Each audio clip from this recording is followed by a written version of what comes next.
Now to the Middle East, where Secretary of State Marco Rubio met with Israel's prime minister in Jerusalem this morning. This comes just days after Israel launched an attack against Hamas leaders in Qatar, which is a U.S. ally.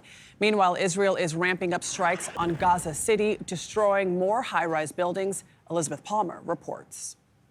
In Jerusalem this morning, the body language said close friends. But behind the scenes, there will be some tough talk about this. Israel's missile strike last week on Qatar, a U.S. ally. Israel's prime minister said it was an attack on the heads of Hamas. But the U.S. got inadequate warning, and the White House wasn't pleased. Obviously, we were not happy about it. The president was not happy about it.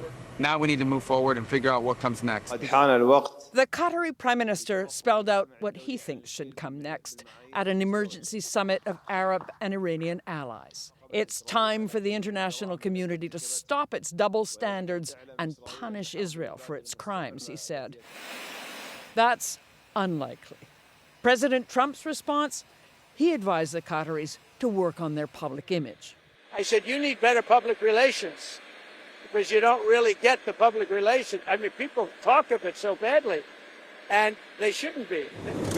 Secretary Rubio's visit reinforces long-held American policy that its support for Israel is paramount, in spite of the controversial war in Gaza, which has entered a new phase, a full-scale offensive in Gaza City that has sent a fresh wave of people running for their lives. The Secretary of State concludes that visit to Israel today. He's on his way to London, or will be very shortly, to meet with President Trump and the First Lady for that state visit. They arrive for that tomorrow, and it's going to include dinner with not only King Charles, but the rest of the royal family. Tony? Elizabeth, thank you very much.